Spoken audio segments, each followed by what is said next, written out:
of 25, if you use a fitness tracker or a dating app like Tinder or OkCupid, you may be surprised at how your personal habits are being recorded.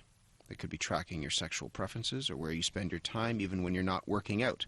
Thanks to a new tool, though, you'll be able to find out how much of that information is being tracked. Researchers at the U of T's Citizen Lab have developed a website which allows you to ask companies like Fitbit and Tinder how they are using your personal information. Andrew Hiltz is on that team. Andrew, good morning. Good morning, Matt. Why did you launch this site, Access My Info Canada? Well, we launched it primarily because we feel strongly that citizens in Canada, they need to balance the power differential between companies and citizens. Because right now, when you sign up for an app, when you join a service, oftentimes you'll agree to lengthy terms of service and privacy policies that, most people don't bother reading. But these grant a lot of permissions to the companies to do things with your data. Often the policies are written very vaguely, so we're not sure exactly what is permitted. But in Canada, and that's fairly unique, there's only a few other countries in the world, we have this right of access granted to us by Canada's Consumer Privacy Law, PIPEDA. And basically what that entails is Canadian citizens can send in a request to a company that's collecting data and ask access to all their data, ask questions about how it's used, and can get clarity about what specific types of data are being collected and how it's used. So one of the key reasons why this is important is because of the proliferation of the use of these apps and of these devices. I run into people in the studio all the time who have Fitbit around their wrist tracking their physical activity. So what is that device capturing, and why should we be concerned about the data that's being collected? Well, on the surface of it, a Fitbit capturing your heart rate, the amount of steps you take, your location when you're mapping your run or something, that seems all above board, and it's what people expect when they're using this device.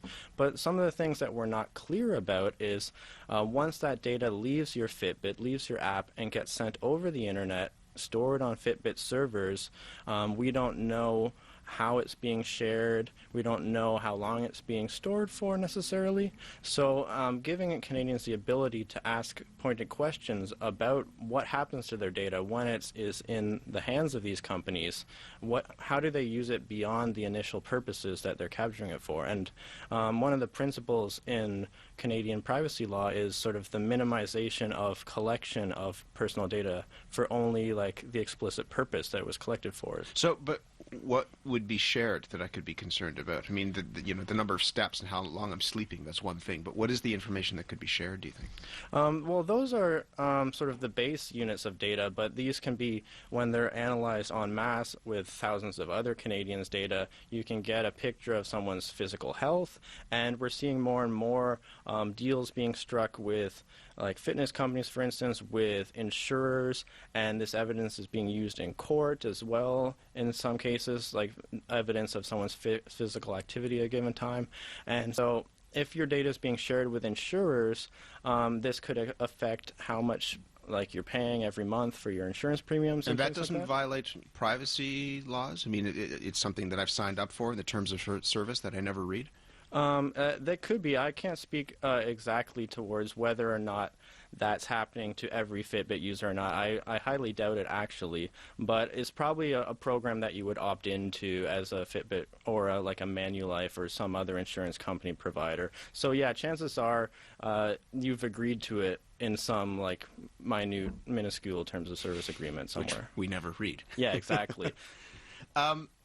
Are there steps that you can take? We'll talk about looking at the website in a moment, but are there steps that you can take to prevent that information not just being shared, but from being collected? Or is the collecting part sort of the purpose of having the device in the first place? Well, that's kind of the trend we're seeing nowadays, is data being collected, oftentimes for the purposes of just being collected. You could have a fitness tracking device that doesn't send your data over the internet, and indeed there are several devices that don't do this. And so Canadians should kind of think about the added value they get from their data being sent over the internet. Like for Fitbit, for instance, you can compete with your friends, and that's only possible because your step data is being sent over the internet.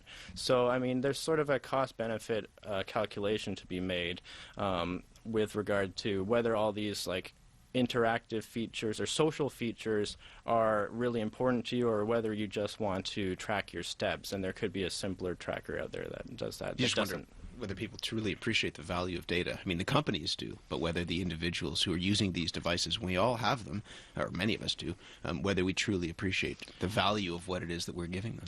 Oh, yeah. And there's a huge industry behind the scenes of data sharing going on without much transparency at all. And I think that's you've hit the nail on the head with that. Oftentimes we don't see the value of data, and that's because the value of like a single data point doesn't seem that apparent, and that's sort of our experience with data, is we're the ones generating it piece by piece. But in aggregate, that whole mass of data that you've been generating for the past years, that's all out there somewhere, and that's where the real value is, to be able to combine it, analyze it, slice it and dice it, and potentially make decisions about what sort of insurance premiums you pay, what opportunities could be available to you. Like, this could all be happening, and it's quite important, I think, for Canadians to get a better sense of what is out there about them, and we hope that our tool, Access My Info, can be one of the ways that we can get more knowledge about that. We'll send people to the website to find out more. Andrew, thank you.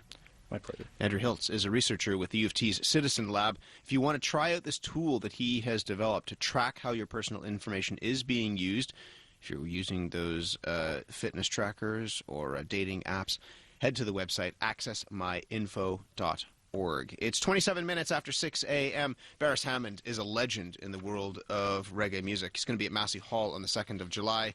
This is Barris Hammond. Don't you feel like dancing? I